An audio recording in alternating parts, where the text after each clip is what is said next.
Praise the lord, హల్లెలూయా. మన ప్రభు అయిన యేసుక్రీస్తు నామం పేరట ఈ ఆదివారపు శుభాభివందనాలు తెలియజేస్తున్నాం. దేవుని బిడ్డలారా, ఎలా ఉన్నారు? ఆదివారం యేసయ్య సన్నిధికి వెళ్ళటానికి సంతోషంగా, ఉత్సాహంగా, ఆసక్తిగా సిద్ధపడుతున్నారా? కుటుంబాలతో దేవుని మందిరానికి వెళ్ళండి.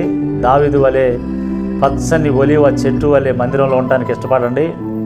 దేవుని బిడ్డలారా, దేవుని మందిరంలో దేవుడు ఏం చెప్తాడో అది చేసేటట్లుగా, వినేటట్లుగా, దాని ప్రకారం నడుచుకునేటట్లుగా మనం ముందుముగాక. ఈ రోజున 2వ రాజుల గ్రంథం 5వ అధ్యాయము 15వ వచనంలో నయమాను, సిరియా రాజైన నయమాను పలుకుతున్నటువంటి ఒక మాట, ఇజ్రాయేలీలోనున్న దేవుడు తప్ప లోకమంతటి యందును మరి ఒక దేవుడు లేడని నేను ఎరుగుదును. ఇజ్రాయేలీలోనున్న దేవుడు తప్ప లోకమందంతటా ఏ దేవుడు లేడని నేను ఎరుగుదును. లోకమంతటికి ఇజ్రాయేలీల దేవుడే దేవుడు అని చెప్పి సిరియా రాజు సైన్యాధిపతి ఆయన చక్కగా మరి ఒక సాక్ష్యాన్ని ఇస్తున్నట్లుగా మనం చూస్తూ ఉన్నాం. దేవుని బిడ్డలారా, ఈ సాక్ష్యాన్ని అతను ఇవ్వటానికి కారణం ఏంటంటే, ఒక చిన్న బిడ్డ, ఇజ్రాయేలీల యొక్క చిన్నది, వాళ్ళ ఇంట్లో బానిసగా పని మనిషిగా వెళ్ళి అక్కడ ఆ అమ్మాయి ఈ ఇంటికి దేవుని అవసరత ఏముందా అని ఆలోచన చేస్తుంది. చూడండి నా ప్రియ దేవుని బిడ్డలారా, క్రైస్తవులు ఎక్కడుంటే అక్కడ వీళ్ళకి దేవుని అవసరత ఏముంది, వీళ్ళు ఎలా దేవుళ్ళలోకి రావాలి, వీళ్ళు ఎలా దేవుని నమ్ముకోవాలి, వీళ్ళని దేవుడు ఎలా ఆశీర్వదించాలి, దేవుని అవసరత వీళ్ళు ఏం కలిగి ఉన్నారు, ఇలా ఆలోచించే వాళ్ళే క్రైస్తవులు, ఇలా ఆలోచించే వాళ్ళే ఆత్మీయులు. ఈ ఇజ్రాయేల్ దేశపు చిన్నది బానిసగా వెళ్ళి ఓ పని మనిషిగా అక్కడ ఉండి దేశాన్ని గురించి కానీ, దేశ ప్రజల గురించి కానీ, వాళ్ళ తల్లిదండ్రుల గురించి కానీ, వారి పట్టణాన్ని గురించి కానీ, ఇక్కడ నేను ఉండానే వెళ్ళిపోవాలి అని బాధ, ఆలోచనలు ఇలాంటివి ఏమి లేకుంటే కొంతమంది పని మనుషులుగా జాయిన్ అయ్యి ఈ ఇంట్లో ఏ దొంగతనాలు చేద్దామని ఆ దొంగ ఆలోచనలు చేస్తూ ఉంటారు. ఇలాంటి ఆలోచనలు ఈ చిన్న బిడ్డకి లేకుండా ఈ చిన్న బిడ్డ ఈ ఇంట్లో దేవుని అవసరత ఏముందా అని ఆత్మీయ ఆలోచన చేసి చివరికి ఆ నయమాను, సిరియా దేశపు నయమానికి కుష్ఠరోగం ఉందని మరి తన భార్యకి చెప్పడం, తన భార్య తన భర్తతో మాట్లాడుకోవటం, అక్కడ నుంచి మరి ఇజ్రాయెల్ దేశంలో ఉన్నటువంటి ప్రవక్త దగ్గరికి, దైవజనుడి దగ్గరికి అతను రావటం జరిగింది. అతను వచ్చిన తర్వాత వచ్చేటప్పుడు బాగా మంచి మరి బహుమానాలు తీసుకొని రావటం జరిగింది. ఆ బహుమానాలన్నీ తీసుకొని వచ్చిన తర్వాత మరి దైవజనుడు, దేవుని బిడ్డలారా, నయమాను వస్తున్న తీరు, ఆయన మనసు, ఆయన ఆలోచన అన్నీ ఎరిగినవాడుగా ఇక్కడ దైవజనుడు మనం చూస్తూ ఉన్నాం.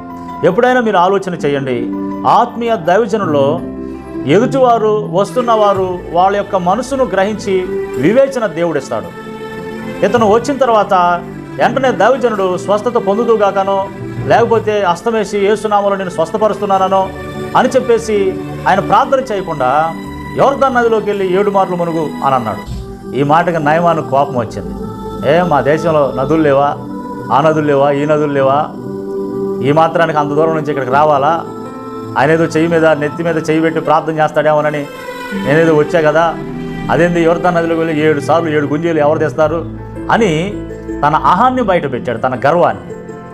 నయమాను పక్కన ఉన్న పని మనిషి, రాజు అని ఏదైనా ఒక పెద్ద అద్భుతమైన కార్యం చేయమని నీ గొప్పల కోసం చేయవా? ఆయన చెప్పింది నీ మేలుకే కదా, నీ మంచికే కదా, నీ స్వస్థతకే కదా, ఆ మాత్రానికి ఎంత ఇదవ్వాలని పనివాడు చెబితే కొంచెం జ్ఞానం వచ్చి నిజమే కదా, నా మేలుకే కదా, నా స్వస్థతకే కదా అని చెప్పి ఈ నయమాను యోర్దాను నదిలోకి వెళ్ళి 7 మార్లు మునిగితే పసిపిల్లల దేహం వలె శుద్ధుడాయను, స్వస్థత దొరికింది అని మనం చూస్తాం. ఇక్కడ విషయం ఏంటంటే, అట చెబుతాడని అనుకున్నాను, ఇటు చెబుతాడని అనుకున్నాను, అది చేయమంటాడని అనుకున్నాను అని నువ్వు అనుకున్నట్టుగా దేవుడు ఇక్కడ బోధించడం. ఆదివారం మందిరానికి వెళ్తున్నారు కదా, నువ్వు అనుకున్నట్టుగా దేవుడు బోధించడం. దేవుడు బోధించాలనుకున్నది బోధిస్తాడు. నీ మేలు కోరి, నీ క్షేమం కోరి, నీ అవసరం కోరి, నిన్ను బాగు చేసి, నిన్ను సరిచేసి సరిగా నిలబెట్టడానికి, స్థిరపరచడానికి నీకు ఏ ఉపదేశం అవసరమో, ఏ వాక్యం అవసరమో, ఏ మాట అవసరమో దేవుడు తన మనసులో నిన్ను గురించి ఆలోచించిన సంగతుల గురించి ఆయన మాట్లాడతాడు. కానీ నువ్వు అనుకున్నట్టుగా దేవుడు మాట్లాడు. ఈ విషయాలు దృష్టిలో పెట్టుకోండి. మందిరానికి వెళ్తున్నారు కొంతమంది, పాస్టర్ గారు అట్ట చెబుతాడు, ఎట్ట చెబుతాడు అని అనుకున్నాను, ఆయన ఏందో ఆ వాక్యాన్ని అట్ట చెప్పాడు, ఎట్ట చెప్పాడు, అంతేనా చెప్పేది అని టీచింగ్ ఇస్తారు కొంతమంది. సేవకులకి టీచింగ్, ఇంటికి వెళ్ళి ఇక టీచింగ్ ఇచ్చేస్తారు, భర్తకి టీచింగ్, భార్యకి టీచింగ్ ఇచ్చేస్తారు. అందుకే నేను ఆ మందిరానికి బాగొద్దన్నాను, అందుకే నేను ఆయన దగ్గరికి వెళ్ళొద్దన్నాను దేవుని బిడ్డలారా, మందిరంలో దేవుడు అనుకున్నది నీతో మాట్లాడతాడు. దేవుడు మాట్లాడాలనుకున్నది దేవుడు నీతో మాట్లాడతాడు. నువ్వు అనుకున్నట్టుగా దేవుడు మాట్లాడు. ఎందుకంటే నీ క్షేమం, నీ ఆశీర్వాదం, నీ స్వస్థత, నీ మేలు, నీ జీవం దేవుని వాక్యంతో దేవుళ్ళు ముడిపడి ఉంది. కాబట్టి దేవుడు అనుకున్నది నీకు మాట్లాడతాడు, బోధిస్తాడు. కాబట్టి దేవుడు ఏం చెప్తాడా నాకు, అది మేలైనా కీడైనా, అది మంచైనా చెడైనా, అది ఆశీర్వాదమైనా శాపమైనా, ఏదైనా దేవుడు మన మేలుకే మాట్లాడతాడు. కాబట్టి ఆయన చెప్పింది నేను వింటాను, ఆయన చెప్పినట్లుగా నడుచుకుంటాను, ఆయన చెప్పినట్లుగా జీవిస్తాను. వినువారు మాత్రమే ఉండకుండా దాని ప్రకారం ప్రవర్తించేవాడిని ఉంటాను. నయమాను అహం నుంచి కిందకు దిగి దైవసేవకుడు చెప్పినట్లుగా స్వస్థత పొందాడు. దేవుడు చెప్పినట్టు చేస్తే స్వస్థత పొందుతాం. అందుకని ఆయన ఏమన్నాడంటే, ఇశ్రాయేలీల్లో దేవుడు తప్ప లోకమందంతటా ఏ దేవుడు లేడు. నీ దేవుని గురించి నువ్వు గొప్పగా చెప్పు, నీ దేవుని గురించి అద్భుతంగా మాట్లాడు.